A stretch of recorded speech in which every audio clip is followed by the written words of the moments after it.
Իսկ երբևէ մտածել եք կարող է իմ մոտ շիզոֆրենիա կամ կարող է ես խելագարվում եմ կամ կխելագարվեմ։ Այսպես մտքեր են հաճախ ունենում իմ բուժառուները, ովքեր հիմնականում տառապում են նևրոտիկ խանգարումներից որևէ մեկով, հարգելիներս։ Եվ եկեք այսօր միասին պարզենք, շատ կարևոր է պարզել իրապես, ինչն է տարբերում նևրոտիկ խանգարումը պսիխոտիկ ոլորտի խանգարումներից։ Հարգելիներս, հիմա այդպես լեկցիա չեմ կարդալու, բացի այն, որ շիզոֆրենիան ավելի գենետիկ ժառանգվող խնդիր է եւ այնտեղ բավականին տարբերվում է սիմպտոմատիկան, բայց այնուամենայնիվ կա այնտեղ իրականում վախ եւ տագնապ, բայց հիմա ստորև լսեք, շատ պարզ բացատրել եմ։ Որպես կանոն շիզոֆրենիան սկսվում է ավելի վաղ հասակում 18 տարեկանից, 18-ից 22 տարեկաններին են իրեն ամենա այսպես մանիֆեստի շրջանը սկսվող, իսկ նևրոզը որպես կանոն 30-ից է սկսվում, ինչի որովհետև փորձ է կուտակվում կյանքի իհարկե, հիմնականում 35-ից 50 տարեկանն է բուռն այսպես նևրոտիկ խանգարումների սկսման շրջանը։ Եվ սկսվում է սովորաբար շիզոֆրենիան ավելի այսպես մի քիչ հարազատները կամ ընկերները այսպես կմեկնաբանեն, սկսել է տարօրինակ իրան պահել, ասենց ասեմ։ Այսինքն երիտասարդը սկսում է մեկուսանալ ընկերական շրջապատից, հարազատներից, ընտանիքից, տարօրինակ բաներ ունի, հետաքրքրություններ ունի, եզերքի մասին, այլ կրոնների մասին, ինչ-որ երգեր ա լսում, որ չափազանց հին են, կամ շատ քիչ են լսվում այդ երգերը, որովհետև ինչ-որ տարօրինակ խմբերի կողմից են երգվում եւ այլն, այսինքն բաներ ա կատարվում այս մարդու վարքում, որ կողքից գնահատվում է որպես տարօրինակ, ասենց ասեմ։ Սկսվում է շիզոֆրենիայի հիմնական կլինիկական ախտանշանները, սկիզբը ասեցի, կլինիկական ախտանշաններն են հալուցինացիաները, ցնորքը, երբ մարդը տեսնում է կամ լսում է մի բան, որը իրականությունում գոյություն չունի, զառանցանքը, երբ նա ոչ ալոգիկ եզրահանգումներ է անում, այսպես ասած, կարող է լինել նաև, այո, սիմպտոմներում կարող է լինել վախ եւ տագնապ, անհանգստություն, տխրություն, ինչպես օրինակ նևրոզի մեջ, նևրոտիկ խանգարումների այդպես սիմպտոմներում, բայց այստեղ ինչն է շատ կարևոր, հարգելիներս, շատ կարևոր է այն, որ եթե օրինակ նևրոտիկ անձնավորությունը վախենում է իր մտքերից, որովհետև այն ունի քննադատություն ինքնի նկատմամբ իրեն շատ վախենալու է թվում, ապա շիզոֆրենիայով տառապող մարդը չի կասկածում, որ այս միտքը սխալ է, նա համոզված է, որ այդ այդպես է։ Այսինքն, տեսեք, օրինակ նևրոտիկ խանգարումով մարդը կարող է ասել, ինձ թվում է, ինձ հետևում են։ Իսկ շիզոֆրենիայով տառապող մարդը կարող է ասել, ես համոզված եմ, ինձ հետևում են։ Հասկանում եք, կա համոզմունք, համոզվածություն, որ այո, դա այդպես է։ Եվ երկուսի մոտ էլ իհարկե կառաջանա, չէ՞, վախ։ Կառաջանա վախ ուղղակի տարբեր բաներից։ Այն որ շիզոֆրենիայի դեպքում որ համոզված են, որ ինձ հետևում են, սա օրինակ է հարգելիներս։ Իսկ նևրոտիկ խանգարման դեպքում ինձ թվում է, բավոր ինձ հետևեն կամ, կարող է ինձ սկսեն հետևել, սենց, այսինքն բավոր, կարող է, թվում է։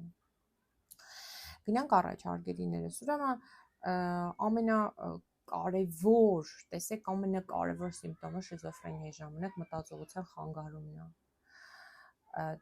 Շիզոֆրենիա բառը հենց ինքը նշանակում է մտքի ճեղքում, այսինքն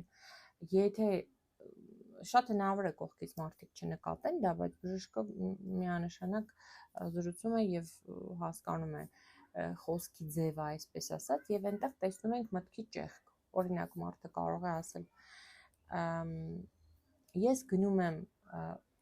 եկեք իրական օրինակ ասեմ պացիենտի կողմից շիզոֆրենիկ միտք։ Բժշկուհի ջան, բարև ձեզ, ուր է իմ բժշկուհին, իսկ գիտեք այս բանը Պոլը հատակը սարքել է իմ քեռու տղան ու կարմիր դիպլոմ է ստացել։ Հա, ասենց ինչ-որ մտքեր, որոնք որ թվում է թե քերականորեն ճիշտ են, բայց լոգիկա, տրամաբանություն մեկը մյուսի հետ մտքերի մեջ չկա։ Կարող է սկզբից չնկատվի այդ տրամաբանության խանգարումը, բայց տրվում են համապատասխան հարցեր շիզոֆրենիան ճշտելու եւ կան տեստեր, որոնք որ մտածողության այդ ճեղքումը հայտնաբերում են, այսպես ասած։ Եվ որ ամենակարևոր նշանն է շիզոֆրենիայի ու կարող է մենակ ինքը լինել, այդպես էլ է լինում շիզոֆրենիայի տեսակ, որը կոչվում է պարզ տեսակ, երբ չկա ոչ մի պրոդուկտիվ ախտանշան, այսինքն չկա հալյուցինացիա, զառանցանք, չկա նման բաներ, վախեր, այդպես չկա, բայց կա նեգատիվ ախտանշաններ, այսինքն մարդու անձը փոխվում է, հետ է զարգանում ամեն ինչ, էմոցիոնալ հարթություն, մարդը դառնում է անտարբեր, հավես չունի ոչ մի բան առնի, դառնում է ավելի էլի մեկուսացված, չի շփվում ոչ մեկի հետ, հետաքրքրությունների պակաս։ Շիզոֆրենիայի ամենակարևոր, բայց իհարկե ամենակարևորը չի, բայց կարևորներից է, նայեք, պահանջմունքը այլ մարդկանց հետ շփման գրեթե վերանում է։ Այստեղ եկեք չշփոթենք նրա հետ, որ մարդ կա, ունի ուղղակի ընտրողական վերաբերմունք ընկերների նկատմամբ, միջավայրի նկատմամբ, սա նույնը չի։ Մեկ մարդ կա, ունի պահանջմունք, բայց քիչ, ասենք 1-2 ընկեր ունի, ոչ թե տենց շատ, հա, սա արդեն խառնվածքի մասին է խոսում, հոգետեսակի մասին է խոսում, բայց շիզոֆրենիկի մոտ բացառապես հետաքրքրությունը արտաքինի նկատմամբ կուրվում է, այսպես ասած։ Եվ ինքը դառնում է այսպես ինքնամփոփ, ինքը իր հետաքրքրություններով այն ինչ որ վերևը թվարկեցի։ Բայց այդ թվում նաև նեգատիվ այդ եւ հուզական բոլոր ոլորտները հոգեկանի, եւ հուզական ոլորտը հատկապես դա է առավել այսպես ցայտում, քիչ-քիչ հարթվում է, հա, մարդը դառնում է անտարբեր, քիչ խոսող, մոտիվացիան պակասում է ինչ-որ բան անելու, հետաքրքրություններ չունի, նպատակներ չունի, այսպես։ Հիմա եկեք հստակ ասեմ նևրոտիկի ու շիզոֆրենիայի տարբերությունը, ես վերևում ասացի, նորից եմ ասում, հարգելիներ, ուրեմն նևրոտիկի մոտ, նևրոտիկ խանգարում ունեցող անձնավորության մոտ, այսպես է, ծագում է միտք կպչուն, ու այդ մտքից արագ վախ, այդ մտքի նկատմամբ արագ վախ, օրինակ, կարող է ես ես ինչ անեմ, իսկ ինչ մտածեցի, կարող է, կամ կարող է մեկը ինձ հետևում է օրինակը, ու այնտեղ շատ են տեսակները, մի խոսքով շատ չմանրանամ, բա որ կարող է, թվում է, այսինքն, նայեք, շատ կարևոր բան հարգելիներս, նևրոտիկ խանգարման մեջ քննադատությունը մարդու իր վիճակի նկատմամբ պահպանված է, մարդը գիտի, որ ինքը լավ չի, ու սովորաբար ինքն է դիմում բժշկի, իսկ պսիխոտիկ սպեկտրի խնդիրների դեպքում ու այսօր խոսում էինք շիզոֆրենիայի մասին, մարդուն չի թվում, որ ինքը լավ չի, իր կարծիքով իր այդ ամեն ինչ նորմալ է, ուղղակի արտաքին աշխարհի ընկալումը խանգարված է իր մոտ։ Այսինքն, եթե նևրոտիկը վախենում է իր մտքից, ուղղակի ծագած մտքից, շիզոֆրենիկը տեսնում է կամ լսում է մի բան, որը իրեն վախեցնում է, տարբերությունը հասկանում եք։ Այսինքն, վերևում ես հստակ ասեցի։ Այսինքն, շիզոֆրենիկը համոզված է մի վախենալու, այսպես ասած, երևույթի մեջ, որ դա կա, իսկ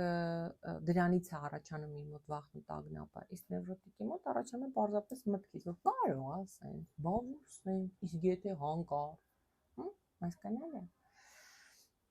Եվ շիզոֆրենիկը ինքը չի մտածում, որ ինքը հիվանդ է, որովհետև համոզված է, որ էս սենց է, այնա նենց է։ Այո, ես լուսինը գտա եւ այս իրական օրինակներ եմ ասում։ Այո, ես լուսինը գտա եւ ամեն երեկո ես ժամը 3-ից հետո գնում եմ լուսինը վերցնում եւ թաղում եմ ինչ որ մի հատվածում, հետո երեկոյան հանում եմ եւ ուղարկում եմ ու առավոտյան հանում եմ եւ ուղարկում եմ երկինք։ Այ ու ինքը համոզված է, որ դա այդպես է, որ ինքը լուսինը վերցնում է եւ այդպես հարգենայից։ Եվ գիտեք, ես մի բան եմ ուզում հորդորեմ բոլորիդ։ ես այնքան եմ վիրավորվում, որ օրինակ մարդկանց վիրավորելու համար ասում են շիզոֆրենիկ է էսի կամ գիժ ես դու։ Այնպես բաներ եք ասում մարդկանց մեկը մյուսին կամ կարող շատ հարազատ է իր ամենամոտ հարազատներին ասի նման բան, հա։ Ես ես չեմ ասում շիզոֆրենիկ, հասկանում եք, մարդիկ են, ովքեր որ տառապում են հիվանդությամբ եւ չի կարելի պիտակավորել մեկը մյուսին։ Հանեք, խնդրում եմ ձեր բառապաշարից այդ վիրավորական բառերը։ Այսինքն վիրավորական ասելով գիտեք ինչ նկատի ունեմ, դուք վիրավորում եք ոչ թե մարդուն ու ասում եք, այլ շիզոֆրենիայով տառապող մարդկանց, որոնք որ դժոխքի միջով են անցնում իրապես։ Այնպես որ ես բոլորիդ հորդորում եմ, եկեք մեկս մյուսին նման ձևով չվիրավորենք ու անուններ չտանք, լավ։ Եվ հարգելիներս, եկեք ուզում եմ հասկանամ ինչ բաց թողեցի, չէ, ես ուզում եմ ձեզ շատ պարզ բացատրեի, իրապես հնարավորինս պարզ եմ բացատրել։ Ես այստեղ ֆիքսել եմ, որ ձեզ ասեմ, որ այո, շիզոֆրենիան աղավաղված ընկալումն է, այս ասեցի։ Եվ խնդրում եմ հարգելիներս, լայքեք իմ հոլովակը, բաժանորդագրվեք, գրեք ձեր կարծիքը, տարածեք, խնդրում եմ, որտեղ ես ակտիվ չեմ YouTube-ում եւ դրա համար YouTube-ը ինձ սկսել է քիչ ցուցադրել ու նաեւ խնդրում եմ իմ ծելի հետևորդներին, որ դառնան իմ ալիքի հովանավոր այդտեղ ներքևում հովանավոր լինելու կոճակը կարող եք սեղմել եւ յուրաքանչյուր ամիս հովանավորել իմ ալիքի զարգացումը, այսպես ասած։ Ունեմ մի քանի հովանավորներ, իմիջիայլոց շատ եմ լսում, որ իմ պացիենտներ ովքեր ինձ միանում են ու հաճախ գտնում են YouTube-ով, որ իմ հոլովակները անվճար իրենց պարզապես բուժական ազդեցություն է ունենում եւ ես շատ ուրախ եմ դրա համար, որ կարողանում եմ շատ մարդկանց օգնել, բայց եւ դուք էլ եղեք ակտիվ, աջակցեք իմ ալիքի զարգացմանը, ում որ ես օգնում եմ եւ ով ունի ցանկություն եւ հնարավորություն օգնելու իմ ալիքի զարգացմանը, կարող եք դա անել, ինձ շատ հաճելի կլինի, բայց եւ այնպես լայքը եւ բաժանորդագրությունը ձեր շնորհակալության էկվիվալենտն է ինձ համար եւ բաժանորդագրվեք իմ Instagram-յան ալիքում հարգելիներս, ինչ արեք նաեւ լիքը բաներ արեք, այնտեղ լիքը պրոյեկտներ ունեմ, բայց հիմա չեմ հիշում ինչ որ առաջարկեմ ձեզ։ Մի խոսքով նայեք նկարագրությունների բաժնում, ամենը այնտեղ փակցված է։ Դե շնորհակալություն, որ լսեցիք մինչև վերջ, իմ հարգելի նևրոտիկներ, ես ձեզ շատ եմ սիրում, նևրոտիկները իմիջիալոց ամենահետաքրքիր մարդիկ են, գիտեք, շատ հետաքրքիր մարդիկ են, որովհետև իրենք կյանքի ծանր փորձեր ունեցած մարդիկ են եւ շատ հետաքրքիր տեսակի է դառնում ժամանակի ընթացքում իրենց հոգեբանությունը, որտեղ իրենք իրենց էլ են ուսումնասիրում ու ավելի են հետաքրքիր դառնում։ Մի խոսքով, դե լավ եղեք, առողջություն բոլորիդ։